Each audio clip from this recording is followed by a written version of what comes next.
ఇంతవరకు వేస్తే వేస్ట్.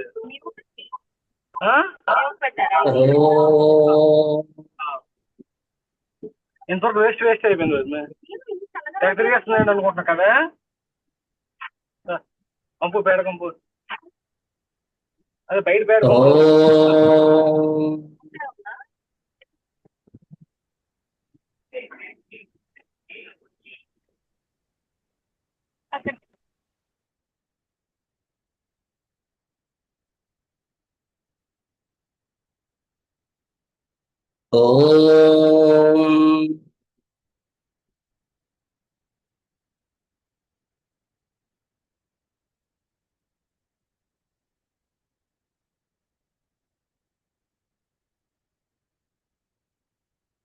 మూర్తిత్వే పరికల్పిత శశిభృతో వర్త్మా పునర్జన్మనా ఆత్మైత్యాత్మవిదా తతుస్థ యజత వర్తమరజ్యోతిషా లోకానాం ప్రయోగవ స్థితి విభుశ్చనీకదాయ శ్రుతౌ వాచం న సదదాత్మనీకకిరణ త్రైలోక్య దీపో రవి.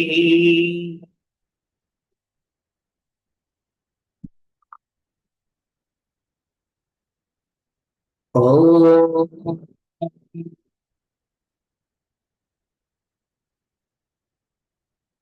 ఐం హ్రీం క్లీం సరస్వతీ భగవత్యై నమః.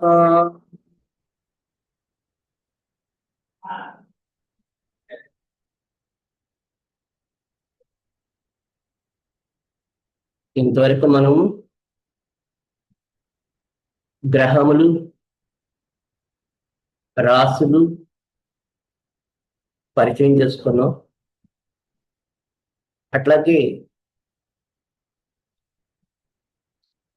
స్త్రీ రాశులు, పురుష రాశులు, అట్లాగే చరరాశులు, స్థిర రాశులు, దేశోభావ రాశులు, ఇంకొక విభాగము అగ్నితత్వ రాశులు, భూతత్వ రాశులు, వాయుతత్వ రాశులు, జలతత్వ రాశి గురించి మనం తెలియజేసుకున్నాం. ఈ స్త్రీ రాశులు, పురుష రాశుల గురించి కిందటి పాఠంలోని మనం వివరణ చేసుకున్నాము. ఇప్పుడు మూడు విభాగాలు అంటే చర, స్థిర, ద్విస్వభావ రాశుల గురించి, అట్లాగే 4 విభాగాలు అగ్నితత్వము, భూతత్వము, వాయుతత్వము, జలతత్వము అంటే fiery sign, earthy sign, airy sign, water sign గురించి మనము వివరణ ఇస్తాము. ఇంకా సమయం కానీ మనకి మిగిలినట్లయితే గ్రహములు, రాశులు, విశేషములు, రాశులు, సంచార స్థలములు, వీటి గురించి కూడా పరిచయం చేసుకుందాం ఈ రోజులో. ఇప్పుడు మనం పరిచయం చేసుకోవాల్సింది cardinal science, fixed science, mutable science. అవి చర, స్థిర, ద్విస్వభావ రాశులు. చరరాశులు మేషము, కర్కాటకము, తుల, మకరం.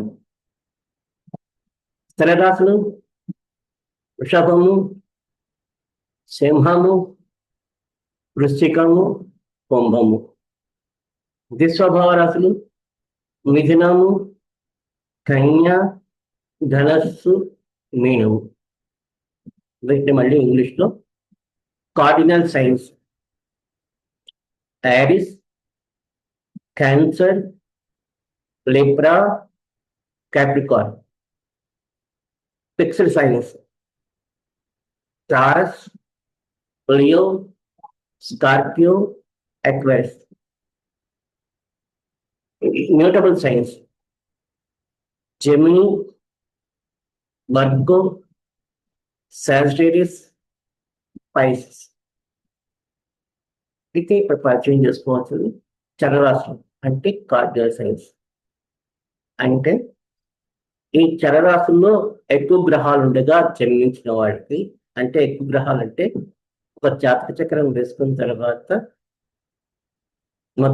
12 గ్రహాలు ఉంటాయి. ఈ 12 గ్రహాలు ప్లస్ లగ్నము కలిపి మొత్తం 13. ఈ 13 కలిపి ఎక్కువగా మనం పైన తెలియజేసుకున్నట్టుగా చరరాశుల్లో కానీ ఎక్కువ గ్రహాలు కానీ ఉండేటట్లయితే మనకి చురుకుతనము, ధైర్య సాహసములు,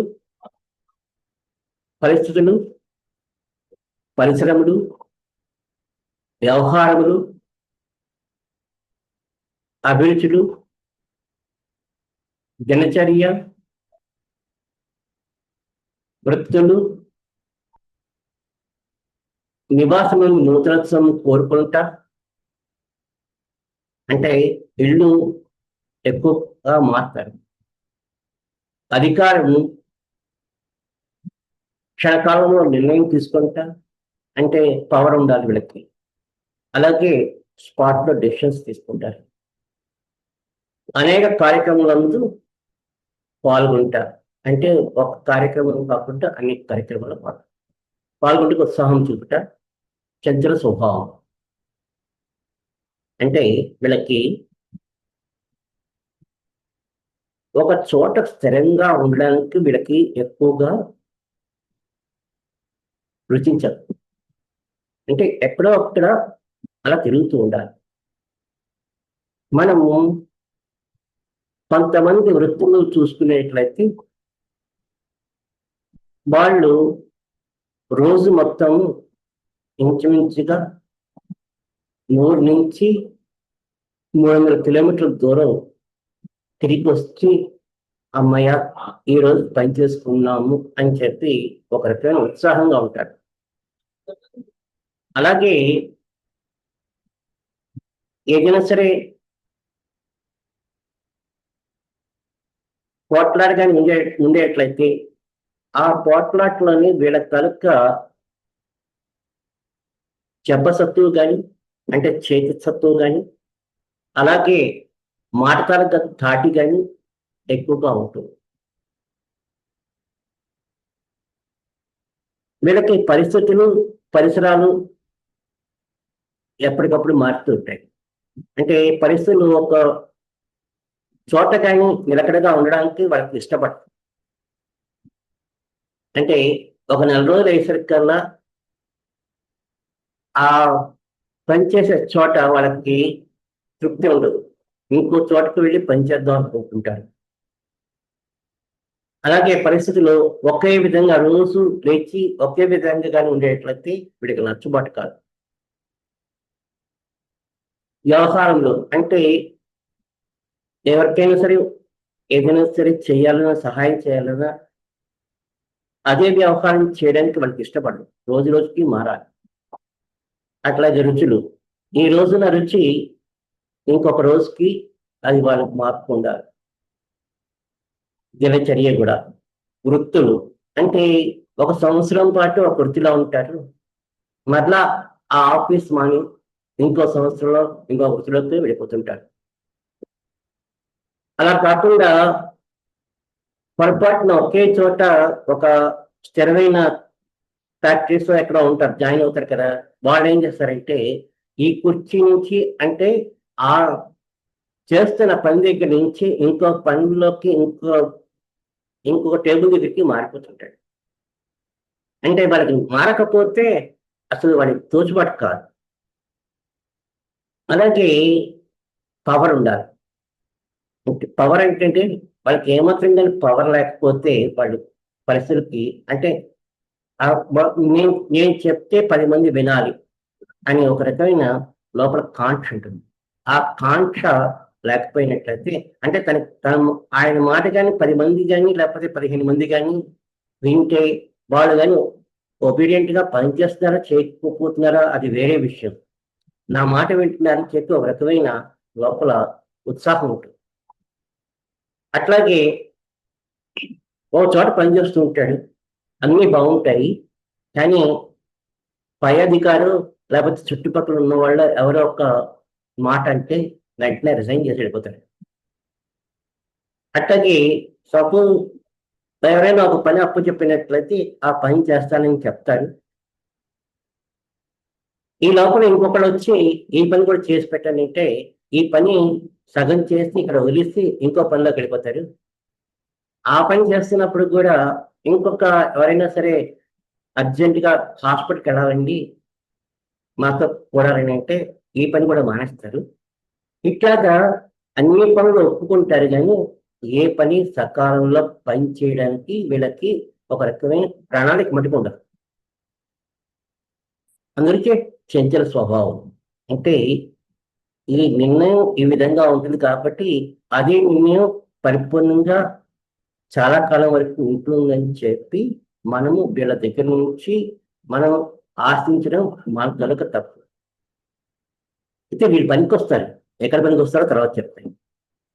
అంటే ప్రకృతిలోని చాలా చాలా విషయాలు మనకి ఉంటాయి. అవన్నీ సమీకరణ చేసుకుంటే కానీ మనం పరిపూర్ణంగా దీని తలుక వ్యవహారం మనకు తెలియదు. స్థిర రాశి అంటే fixed science, Taurus, Leo, Scorpio, ఎక్వైరస్, అలాగే వృషభము, సింహము, వృశ్చికము, కుంభము. వీళ్ళు స్థిరమైన అభిప్రాయములు, సుఖజీవనము, సౌఖ్యము, సదుపాయములు, స్థిరకాలం ఒక చోట ఉండుట, పొలము, గృహము, స్థిరసులపై మమకారము, ఎవరిని విశ్వసింపకపోవట, మొండిగా ప్రవర్తించట. వీళ్ళు ఫిక్స్డ్ సైన్స్ అనమాట. ఒకే ఊళ్ళో పుడతారు, అదే ఊళ్ళో వాళ్ళ తలుక వృత్తి వ్యాపారాలు సంపాదించుకుంటారు. మరలా అదే ఊళ్ళోనూ వాళ్ళ తలుక జీవితము చర్మాంకం కూడా అదే ఊళ్ళోని కాలం చేయాలని చెప్పి కాలం ఆ విధంగా ఏర్పాటు చేసుకుంటారు. పొరపాటును కూడా వీళ్ళకి ప్రమోషన్ ఇచ్చి వెళ్ళమంటే ఆ ప్రమోషన్ మాకు అక్కర్లేదు అంటారు. ఒకవేళ కానీ గట్టిగా కానీ చెప్పినట్లయితే వాళ్ళు ఆ కొలువుని రాజీనామా చేసి ఇంకో కొలువులోకి వెతుక్కుంటారు తప్పించి ఇంకో చోటకి వెళ్ళరు. అంటే వాళ్ళ ఇల్లు కూడాను వాళ్ళ తాతల దగ్గర నుంచి ఏ ఇల్లు అయితే ఉంటుందో ఆ విధంగానే ఉంటుంది తప్పించి దానికి మార్పులు చేర్పులు చేద్దామంటే కొన్నిటి వరకు ఒప్పుకుంటారు తప్పించి కొన్ని ఒప్పుకోరు. అలాగే సుఖజీవనం ఒక రకమైన ఉదయం 8 గంటలు లేవాలి, ఇన్ని గంటలకి ఆహారం తీసుకోవాలి, ఇన్ని గంటలకి వృత్తి వ్యాపారాలకు బయలుదేరాలి, మళ్ళీ సాయంత్రం అయ్యేసరికల్లా ఆ వృత్తి వ్యాపారాలను పరిపూర్ణంగా కంప్లీట్ చేసుకుని మరలా ఇంట్లోని సుఖశాంతులతో ఉండడానికి ఎక్కువగా ప్రిఫర్ చేస్తారు. అంటే వాళ్ళకి చాలా ఆప్యాయం, అంటే ఇంట్లో పిల్లలు, భార్య, లేకపోతే తల్లిదండ్రులు వీళ్ళని మటుకు చూసుకుంటుంటారు. సదుపాయాలు అలాగే ఆఫీసులోకి వెళ్తే సదుపాయాలు ఉండాలి. సపోజ్ పొరపాటున వీళ్ళు కానీ ఒక ఊరు వెళ్ళాలంటే ముఖ్యంగా వీళ్ళు అక్కడ ట్రైన్కి రిజర్వేషన్ అయిందా లేదా, మనం దిగిన వెంటనే మనకేమన్నా అక్కడ ఉండడానికి వసతి ఉందా లేదా, అలాగే మనకేమన్నా ఆహారం దొరుకుతుందా కదా, మరలా ట్రైన్ రిజర్వేషన్ అంటే మళ్ళీ తిరిగి రావడానికి కూడా ట్రైన్ రిజర్వేషన్ ఉంటేనే వీళ్ళు కదులుతారు. లేకపోతే ఎంతటి ప్రయాణమైనా సరే వీళ్ళు వాయిదా వేసేస్తారు. అంటే సుఖపడము, సుఖపెట్టడము రెండు తెలుసు వీళ్ళకి. స్థిరకాలము ఒకే చోట ఉండుట, ఇది ఆల్రెడీ చెప్పాను. పొలము, గృహము, స్థిరాసులపై మమకారం. అంటే పొలం ఉంటుంది, ఇంకా కొంచెం సదుపాయంగా ఉండడానికి అని చెప్పి ధనం సంపాదించుకొని పొలం కొనుక్కుంటుంటారు. ఒక ఇల్లు కన్నా 3-4 గృహాలు కూడా వీళ్ళకి ఉంటాయి. వాటిని చూసి ఎక్కువగా మురిసిపోతూ ఉంటారు. అంటే ఒక రకమైన హోదా అవన్నీ కావాలి. అంటే చరరాశుల వాళ్ళ హోదా వేరు, స్థిర రాశుల కనుక హోదా వేరు. అంటే వాళ్ళు చక్కగా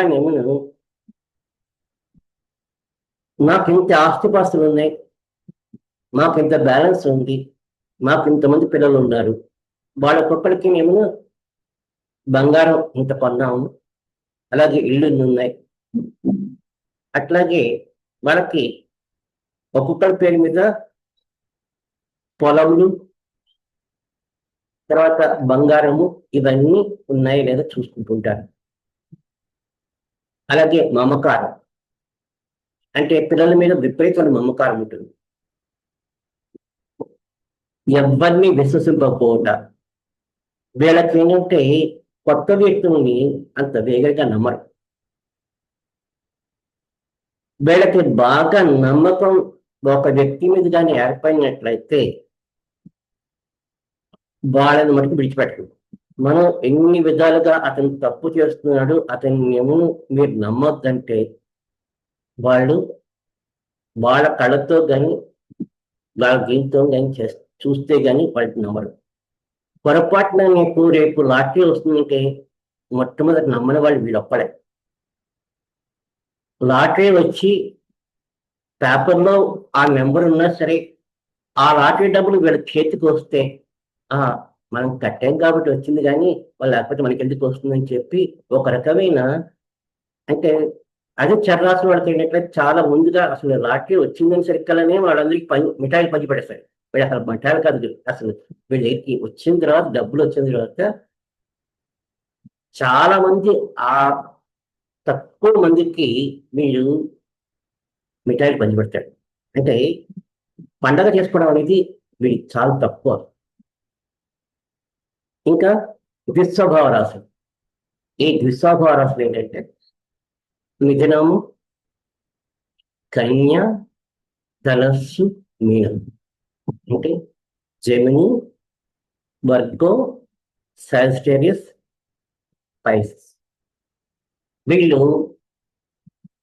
జీవితంలోని సగకాలం స్థిరంగా ఉంటే మిగిలిన సగకాలం తిరుగుతుంటారు. అట్లా కాకుండా మొట్టమొదటి నుంచే తిరుగుతూ ఉండేట్లయితే ఒక 50 సంవత్సరాల తర్వాత స్థిరంగా ఇంకో చోట ఉంటారు. ఓకే, వీళ్ళకి సగం చరము, సగం స్థిరం ఉంటుంది. వీళ్ళు ఎక్కువగా వృత్తుల్లోని వ్యాఖ్యాతలు, అంటే రన్నింగ్ కామెంటరీ చెప్తుంటారు, క్రికెట్ కామెంటరీస్ వాళ్ళందరూ చెప్తుంటారు. ఉదయిస్తాడు అంటే బోధనవృత్తులని పక్కగా, అంటే చక్కగా ఒక పుస్తకం చదువుకొని దాన్ని 10 మందికి చెప్పగలిగే సామర్థ్యం, ఏ విధంగా చెప్తే అవతల వాళ్ళకి బాగుంటుందని చెప్పేది ఉంటుంది. బోధనాశక్తి సంపదలు. ఉపదేశాలు అంటే ఉపదేశము గురువు కనుక, అంటే ఒక పూజారి కానీ ఒక గ్రామకి పెద్దగాని వీళ్ళందరూ ఉంటారు అనమాట. అంటే ఏమైనా తగువులు వచ్చినట్లయితే ఆ తగువులు తీర్చడానికి బాగా పనికొస్తాడు. సందేహము, సంకోచము వీళ్ళకి ఎవరిని నమ్మరు. అలాగే ఒక విషయం వచ్చిందంటే ఇది ఎందుకు కాకూడదని చెప్పి ఎక్కువగా ఆలోచిస్తుంటారు. రాయబారములు, సంధి ప్రయత్నం వీళ్ళు మనకి చూసారా, వివాహం ఈ సమయంలోని మధ్యవర్తులు ఉంటారు కదా, ఈ మధ్యవర్తులుగా బాగా పనిచేస్తారు. అంటే అటు ఆడపిల్ల వాళ్ళకి ఏ విధంగా జోపడితే బాగుంటుందో ఆ విధంగా జోపడతారు. అటు మగపిల్ల వాళ్ళకేమో ఏ విధంగా వ్యవహారం చేయాలో వాళ్ళకి నచ్చినట్లుగా చెప్తారు. అందుకే ఈ మీడియేటర్షిప్ వీళ్ళకి బాగా పనికొస్తుంది. సంధి ప్రయత్నములు అంటే మన దేశానికి ఇంకో దేశానికి ఒకవేళ కానీ కొన్ని కారణాల వల్ల మనస్పర్ధలు కానీ ఉండేట్లయితే మన దేశం తరఫున అంబాసిడర్స్ అని ఉంటారు. అంటే మన తాలూకా ప్రభుత్వం తాలూకా ఏవైతే మీ అభిప్రాయాలు ఉంటాయో అవతల ప్రభుత్వానికి వాళ్ళు తెలియజేస్తారు. అవతల ప్రభుత్వం కానీ వాళ్ళ తాలూకా అభిప్రాయాలు మన ప్రభుత్వానికి తెలియజేస్తుంటారు. అది సంధి ప్రయత్నములు అంటారు. అంటే వీళ్ళు దాని గురించి బాగా పనిచేస్తారు. ఈ ముగ్గురు తాలూకా ప్రభావం మనం జాగ్రత్తగా గమనించినట్లయితే, అంటే మనకి రాశిచక్రం కానీ బాగా తెలిసినట్లయితే, ఈ రాశిచక్రంలోని ఎక్కువ చరరాశులు ఉన్న వాళ్ళు, గ్రహాలు ఉన్న వ్యక్తులు మనం తీసుకుంటాం. అలాగే స్థిరరాశుల తాలూకా ఎక్కువ గ్రహాలు ఉన్న వాళ్ళని తీసుకుంటాం. విశ్వభారాశుల తాలూకా గ్రహాలు ఎక్కువగా ఉన్న వాళ్ళని తీసుకుంటాం. ఎప్పుడు పెళ్లి పనుల్లో బాగా పనికొస్తారు. చరరాశులు ఉన్న వాళ్ళకి ఏం తీసుకోవాలంటే ఈ పెళ్లి పిలుపులు, అలాగే మార్కెట్ నుంచి కూరగాయలు తీసుకురావడం, అలాగే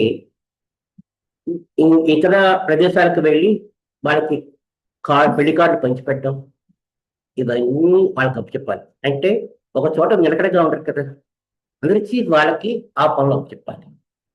స్థిరరాశి వాళ్ళకి ఏం చేయాలంటే ఇంట్లోని వచ్చే పోయే అతిథులకి అందరికీ కాఫీలు, టీలు ఇవ్వడం, అట్లాగే ఇంటికి వంట ఇల్లు తాలూకా తాళాలు ఇచ్చి ఆ వంట వాళ్ళకి ఏమో ఆ సరుకులు ఇవ్వడానికి వాటి గురించి, అంటే వీళ్ళకి ఒక చోట నుంచి కదలరు కదా, అందరికీ ఇంట్లోనే ఉంటే వాళ్ళకి అన్ని సదుపాయాలు చేస్తుంటారు కదా.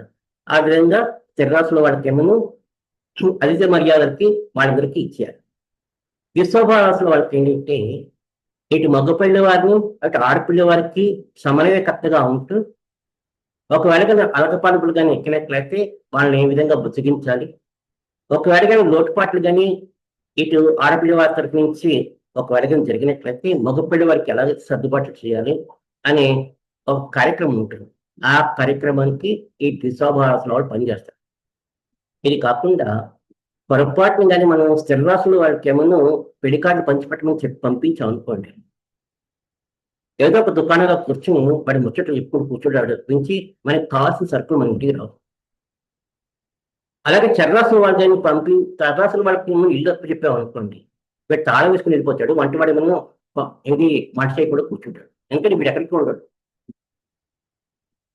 ఈ విశ్వభారాసుల వాళ్ళకి ఏంటంటే వీళ్ళకి ఏమో ఎక్కడొక్కడ ముచ్చట్లు చెప్పడం అలవాటు కాబట్టి వీళ్ళకేమో వీళ్ళు కూడా జాగ్రత్తగా చూసుకోవాలి. అంటే ఒక వ్యక్తి ఒక కార్యక్రమం చేస్తున్నప్పుడు ఆ వ్యక్తికి ఈ 3 రాసుల వారిని ఏ విధంగా ఉపయోగించుకోవాలని కనుక భావము, అంటే ప్లానింగ్ వీళ్ళకి ఉండాలి. అంటే వాళ్ళందరినీ కానీ నడిపించినట్లయితే ప్రకృతిలోని షడ్రాసుల తాలూకా ప్రభావం కలవాళ్ళు మనకి కావాలి, స్థిరరాశుల తాలూకా ప్రభావం కలవాళ్ళు కూడా మనకి కావాలి, విశ్వభారాసుల ప్రభావం మనుషులు కూడా మనకి కావాలి. వీటిని ఈ విధంగా మనం జాగ్రత్తగా గమనించుకునేట్లయితే వీళ్ళ తాలూకా స్వభావాలు మనకి బాగా పనికొస్తాయి. అట్లాగే ఇంకొక విభాగం ఉంది. ఆ విభాగం ఏంటంటే అగ్నితత్వపు రాశులు, భూతత్వపు రాశులు, వాయుతత్వపు రాశులు, జలతత్వపు రాశులు. అలాగే వాటిని fiery, earthy, airy, water. Fire signs ఏంటంటే అగ్నిరుద్రుడు, మేషము, సింహము, ధనస్సు, యారిస్, లియో, సాజిటేరియస్. భూతత్వ రాశులు వృషభము, కన్య, మకరం. ఓకే, అగ్ని సైన్స్. Taurus, Virgo, Capricorn. వాయుతత్వ రాశులు మిథునము, తుల, కుంభము. Airy signs. Gemini, Libra, Aquarius. జలతత్వ రాశులు అంటే వాటరీ సైన్స్. కర్కాటకం, వృశ్చికం, మీనం. Cancer, Scorpio and Pisces. అంటే ఇందాక చెప్పినవి చరరాశులు, దిశోభారాశులు, స్థిరరాశులు. దిశోభారాశులు, చరరాశులు, స్థిరరాశులు, దిశోభారాశులు. ఇప్పుడు చెప్తుంది ఏంటంటే తత్వాలు: అగ్నితత్వము, భూతత్వము, వాయుతత్వము, జలతత్వము. అంటే మన లోపల ఇవి పనిచేస్తూ ఉంటాయి.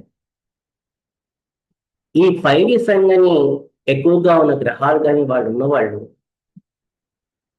వాళ్ళ కనుక శరీరంలోని బాగా వేడి ప్రభావం ఉంటుంది, వేడిగా ఉంటుంది వాళ్ళ శరీరం. నాయకత్వం కూడా వాళ్ళకు ఉంటుంది. ధైర్య సాహసములు, ఆరాట పోరాటములు, ఆకర్షించుట, అంటే వేదికలెక్కి 10 మంది కూడగొట్టేవాళ్ళు, ప్రభావితం చేయుట, వాళ్ళ పలుక మాటతోనూ వాళ్ళ చేతులతోని వాళ్ళందరినీ ఆకర్షించటం, ఆదుకుంటా. అంటే సమయం వచ్చిందనుకోండి వాళ్ళు చెయ్యి అడ్డుపెడతారు. అంటే రాత్రి పనులు వాళ్ళ ఇంట్లోనే ఉంటారు. పగ పట్టుట అంటే ఎప్పుడైతే ఆప్యాయతలు ఆప్యాయతలు ఉంటాయో ఒకవేళ కానీ ఆప్యాయతలు కానీ వాళ్ళకి కానీ ఎదురు తిరిగితే మటుకు పగబడతారు. క్షణ కోపం, వెంటనే కోపం వస్తుంది. ఈ అద్భుత దోషం. ఎందుకంటే వీళ్ళకి బాగా లోపల నుంచి ఒక వేడి ఉడుకుతూ ఉన్నట్లు ఉంటుంది. అందులోకి వీటి తలక ప్రభావం ఆ వ్యక్తుల మీద ఉంటుంది. అంటే ఎక్కువ గ్రహాలు 5D సైన్స్ లో కానీ ఉండేట్లయితే వీటికి ఈ తలక లక్షణాలు ఉంటాయి. భూతత్వ రాశుల వాళ్ళకి శరీర బలము అంటే కన్నబలం ఎక్కువ ఉంటుంది. భోజన ప్రియులు అంటే మొట్టమొదట వీడి రుచులు వెంటనే అందరికీ అది రాదు. పులుపు ఎక్కువైందా, ఉప్పు తక్కువైందా, తర్వాత చారులో నేను అన్ని సరిపోయా లేదా, పులిహార కరెక్ట్ గా ఉందా లేదా, ఇట్లాంటివన్నీ వాళ్ళు వెంటనే నాలుక మీద వేసిన వెంటనే తెలిసిపోతాయి. అంటే భోజన ప్రియులు చాలా అంటే సుష్టిగా భోజనం చేస్తారు. లాభ నష్టములు అంటే ఒక పని చేస్తే మనకి లాభం ఎంత, ఆ పని వల్ల మనకి ఒక వెడగని చెడ్డపేరుగా వచ్చినట్లయితే ఆ పని ఒప్పుకోరు.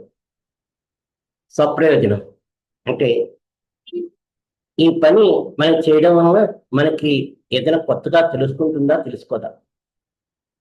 భౌతికంగా వస్తువు కనబడుట అంటే ఏదైనా ఎవరైనా ప్రజెంటేషన్ ఇస్తారు, మీకు అక్కడికి వెళ్తే గిఫ్ట్ ఇస్తారంటే అవతలి వ్యక్తి గిఫ్ట్ ఇచ్చేంత వరకు మటుకు వీళ్ళు నమ్మరు.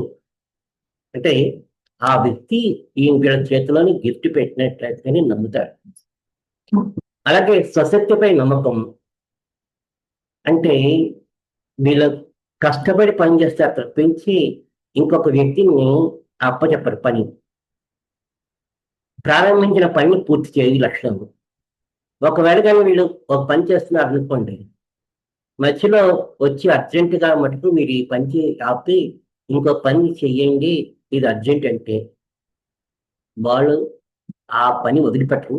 ఈ పని ఇది ఇచ్చేయరు, అది మొదలుపెట్టరు.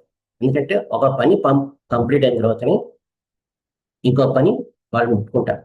లేకపోతే ఏమవుతుందంటే వీళ్ళకి ఏదైతే వీళ్ళకి పేరు ప్రదర్శనలు ముఖ్యం. అంటే ఈ పని నేను పూర్తి చేశానని చెప్పి వాళ్ళకి ఒక రకమైన నమ్మకం కావాలి. అలాగే వాయుతత్వ రాశులు ఏడీసీస్, వీళ్ళు ఎవరంటే జెమిని, లిబ్రా, ఎక్వేరియస్. వీళ్ళకి ఏంటంటే ఆలోచనలు, ప్రణాళికలు, సందేహము, పథకములు, తెలివితేటలు, సామర్థ్యము, నూతన ప్రదేశం దర్శించట, కష్టించి పని చేయలేకపోవట, నిస్వార్థత, సౌభాగ్యము, మానవ శ్రేయస్సు. వీళ్ళకి ఏంటంటే కూర్చుని ఢిల్లీలోని పంచవర్ష ప్రణాళికలు వేస్తుంటారు. అంటే వీళ్ళు ఏం చేస్తారంటే బాగా ప్లానింగ్ డిపార్ట్మెంట్ బాగా పనిచేస్తారు. అంటే బడ్జెట్ తయారు చేయడం. అంటే వీళ్ళకి ఏమో బడ్జెట్ తయారు చేస్తుంటారు, కానీ ఒక పక్క నుంచి వాళ్ళకే సందేహం. ఎందుకని అనుకున్నట్టుగా వస్తాయని చెప్పి వాళ్ళకి నమ్మకం ఉండదు. ఎందుకని వాళ్ళు వేసే ప్రణాళిక అలాగ ఉంటుంది. అది మొట్టమొదటిలో నుంచే సందేహంగానే వేస్తారు. అందువల్ల ఆ ప్రణాళిక ఎంతవరకు శంకుస్థాపనలు అవుతాయి, లేకపోతే ఆ ప్రణాళిక ఆ దీనికి కేటాయించిన డబ్బులు దానికే ఖర్చు అవుతాయా అవ్వవా, ఈ లోపల కానీ యుద్ధం వచ్చినట్లయితే ఈ మొత్తం అంతా అక్కడికి డబ్బులన్నీ అక్కడికి వెళ్ళిపోతాయి కదా. ఇవన్నీ వాళ్ళకి ఉంటాయి. తెలివితేటలు, వీళ్ళకి బాగా తెలివితేటల మీద నమ్మకం. అంటే మా అంత గొప్పవాళ్ళు ఇంకెవరు లేరు, మేము తెలివితేటల మీదే మొత్తం ప్రపంచంతో నడుస్తామని చెప్పి వీళ్ళు ఒక రకమైన అపోహలు ఉంటారు. అంటే వాళ్ళ కనుక ప్రపంచంలో వాళ్ళు ఉంటారు. అంటే ఒక వ్యక్తికి అంటే అవతల వ్యక్తిని ఇన్ఫ్లుయెన్స్ చేసి పనులు చేయించుకునే సామర్థ్యం అంటే వీళ్ళకి బాగా ఎక్కువ ఉంటుంది. ఓకే, లౌక్యులు అనమాట. ఎట్లాంటి పరిస్థితుల్లో ఉన్నా సరే వీళ్ళు కానీ ఉండేట్లయితే మటుకు వాళ్ళ తల్లిక ఇది ఉంటుంది. తర్వాత ఎక్కువగా నవ్వుతున్నట్లుగా మటుకు వీళ్ళకి ముఖంలో చిరునవ్వు ఉన్నట్లుగా ఉంటుంది, ఎంత కష్టంలో ఉన్నా సరే. అంటే వాళ్ళు లోపల దుఃఖపడుతూ ఉంటారు, కానీ చిరునవ్వు ఉన్నట్లుగా మనకి భ్రమ కనబడుతుంటుంది. కానీ వాళ్ళు ఎంత కష్టపడుతున్నారు అనేది లోపల మనకి తెలియజేయగలరు. వీళ్ళకి ఏంటంటే దిశోభవ రాసుల అదే భూతత్వ రాసుల వాళ్ళగా పని చేసి అంటే 24 గంటలు పని అప్పు చెప్తే 20 గంటలు పని చేసి వాళ్ళు ఏమైనా పాపం విశ్రాంతి తీసుకుంటాడు. వీళ్ళ 6 గంటలు పని చేసి 18 గంటలు విశ్రాంతి తీసుకుంటారు. అంటే ఎక్కువగా ఆలోచించడం వలన వెళ్ళిపోతారు. వీళ్ళకి ఏంటంటే మానవ శ్రేయస్సులు, అంటే 10 మందికి లోకోపకారం చేద్దామని చెప్పి కాగితం మీద వీళ్ళు ప్రణాళికలు వేస్తారు తప్పించి ఎండలో కష్టపడి పని చేసే తత్వం వీళ్ళది కాదు. అంటే ఎండలో పనిచేసే తత్వం భూతత్వ రాసిన వాళ్ళు మటుకు ఎండనక వాననక వాళ్ళు కష్టపడి పనిచేస్తారు. అలాగే పొలం పనులు చేయాలన్న భూతత్వ రాసిన వాళ్ళు పనిచేస్తారు తప్పించి వాయుతత్వ రాసిన వాళ్ళు పనిచేయరు. ఎక్కువ చూడండి, లెక్చరర్ కానీ లేకపోతే టీచర్ కానీ 1 గంట సేపు పాఠం చెప్పిన తర్వాత ఆ పాఠం అయిపోయిన తర్వాత వచ్చి ఆ టీచర్ కానీ దీనికి ఏదో ఒక ఆహారం తీసుకుంటే కానీ వాళ్ళకి ఇది అవ్వదు. వీళ్ళు వాయుతత్వ రాసాడు అంటే కొంచెం ప్రవాహారమైనా తీసుకుంటారు, లేకపోతే కొంచెం సాలిడ్ ఫుడ్ అయినా తీసుకుంటారు. అది తీసుకోవాలి, లేకపోతే వీళ్ళు పని చేయలేరు. ఇది వాయుతత్వ రాసులు తలుపు. జలతత్వ రాసులు, జలతత్వ రాసులు ఏంటంటే కర్కాటకము, వృశ్చికము, మీనం. అంటే క్యాన్సర్, స్కార్పియో, పేసెస్. అంటే జలతత్వ రాసులు ఎలా ఉంటుందంటే ఒక గిన్నెలో నీళ్లు పోసాం అనుకోండి, ఆ గిన్నె ఆకారంలో ఉంటారు. ఒక కుండలో నీళ్లు పోసాం అనుకోండి, ఆ కుండ ఆకారంలో ఉంటారు. అంటే పరిసరాలు ఎలాగైతే ఉంటాయో ఆ పరిసరాలకు తగ్గట్లో మారిపోతుంటారు. అంటే వీళ్ళకంటే ఒక అభిప్రాయం ఉంటుంది. ఇంకా నీరు ఒక చోట నీరు స్థిరంగా ఉండదు కదా, నీళ్ళలో పోస్తే గిన్నాకారంగా ఉంటుంది.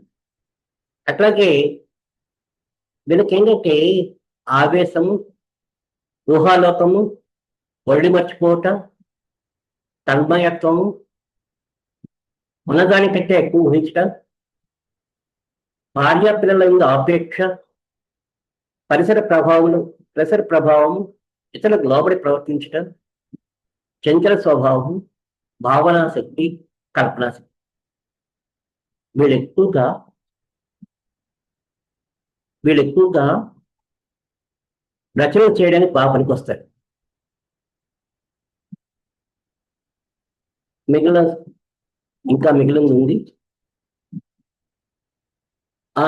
ఆవేశం.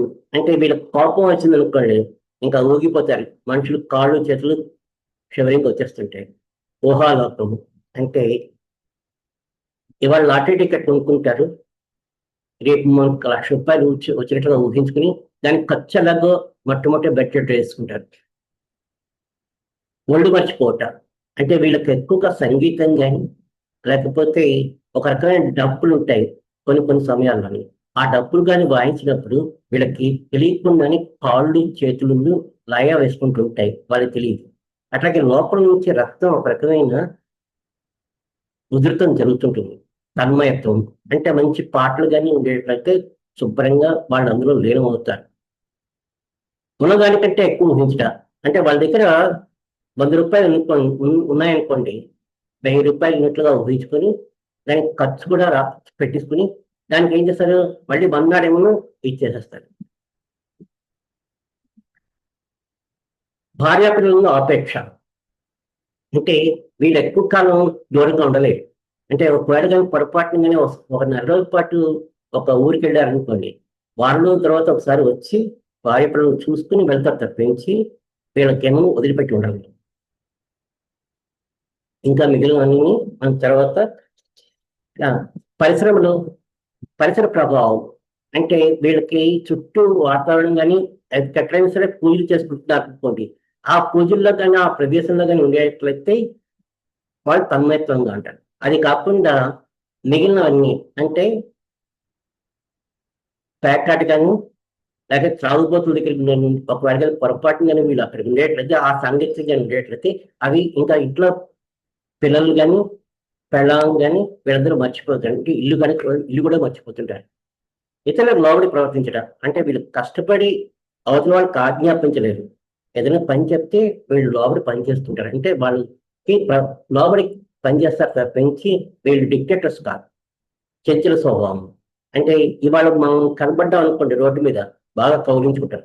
అదే మళ్ళీ మన్నాడు కనబడ్డాం అనుకోండి ఎవరు అన్నట్టుగా వీళ్ళు ప్రవర్తిస్తుంటారు.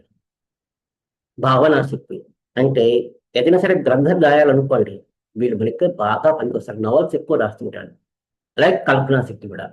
ఇవి ఈ భూతత్వ రాసులకి, వాయుతత్వ రాసులకి, జలతత్వ రాసులకి, అగ్నితత్వ రాసులకి కూడా ఇది.